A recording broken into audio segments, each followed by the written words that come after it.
De repente, todas as manchetes dos jornais nós temos inflação. Todo jornalista, blogueiro, comentarista financeiro estão todos em um frenesi sobre a explosão da inflação e sobre o potencial que ela tem para continuar subindo. Sejam muito bem-vindos ao Outspoken Market. Vocês já me conhecem, meu nome é Leandro Guerra.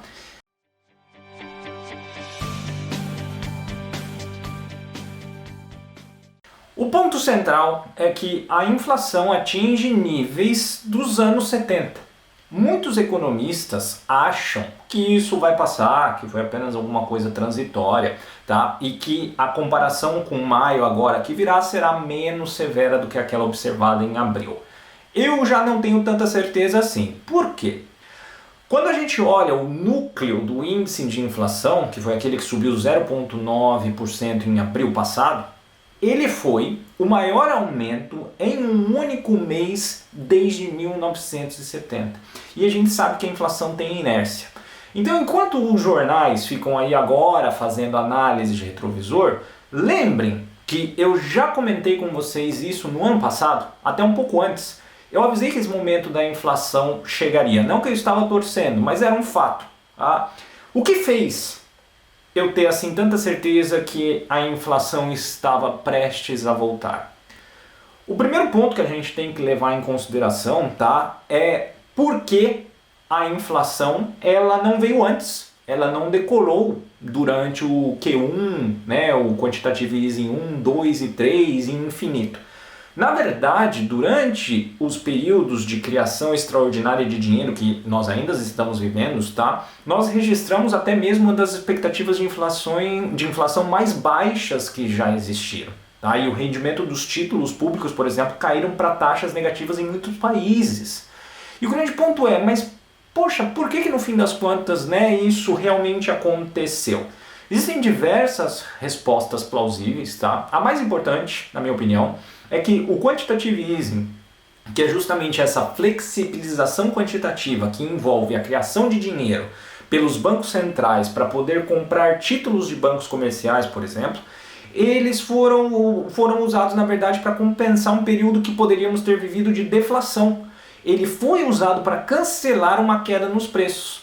As duas forças então se anularam, ou seja, era possivelmente para nós termos vivido uma era de extrema criação de riqueza com a deflação, ou seja, a mesma quantidade de dinheiro comprando mais bens e serviços. Tá? Isso é muito diferente do tipo de criação de dinheiro que está causando o estouro da inflação de agora. Para que isso ocorra de fato, você precisa ter uma combinação específica dessa impressão de dinheiro com um persistente déficit público. Quando esses dois elementos são combinados, nós temos o chamado déficit de monetização.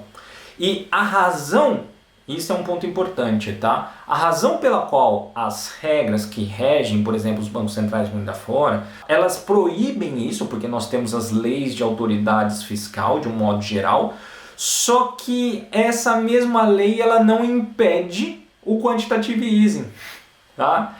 Então o que a gente viu? A gente viu a crise financeira de 2008 e logo depois a crise da dívida europeia, certo? E ali nós tivemos aquele colapso dos empréstimos bancários, tivemos a austeridade de gasto desses países e uma consequente deflação da dívida. O setor privado então estava encolhendo, a oferta monetária também estava encolhendo, tentando pagar aquela dívida.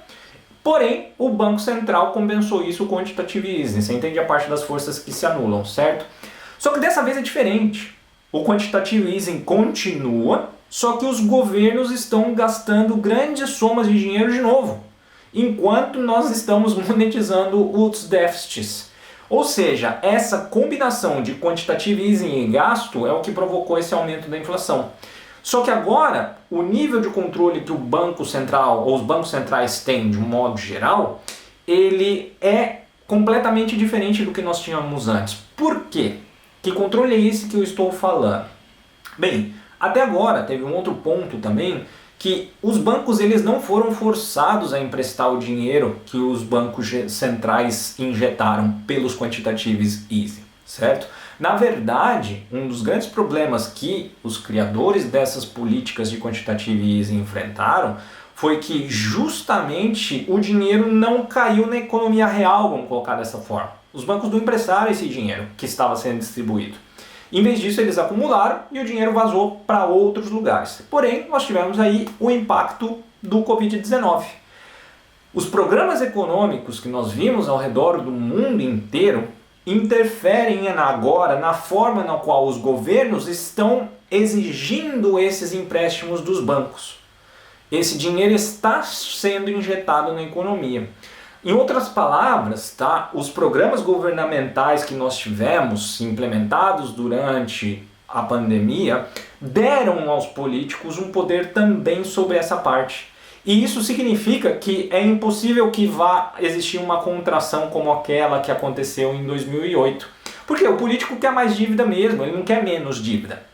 Certo? E isso ocorre porque a dívida e a oferta de dinheiro, eles são praticamente o sinônimo da nossa economia monetária moderna. Tá? É gastar dinheiro e imprimir dinheiro. Então, outra razão pela qual eu vejo que a inflação está subindo também é que, convenientemente, os governos vão precisar dela. Por quê? Eles precisam manter essas políticas e eles desejam que a inflação tente trazer os seus enormes problemas de dívida sob o controle, o que é uma falácia. Tá? Os políticos e os banqueiros centrais estão já apaixonados pela inflação. E aí a gente olha, dado o nível de endividamento dos países que temos, esse nível de dívida que foi alavancado por causa das desastrosas políticas contra o Covid. Os banqueiros centrais enfrentam então a escolha entre tentar ajudar a situação toda, aumentando a inflação, ou deixar o governo quebrar. Qual que você acha que eles vão escolher? Com certeza, agora que finalmente a inflação que já era desejada pelos políticos chegou, o que você acha que vem a seguir? Você acha que a inflação vai ficar controlada mesmo ou vai ficar fora de controle? A gente sabe que políticos, eles possuem o toque de Midas às avessas, tá? Então vamos ficar esperto.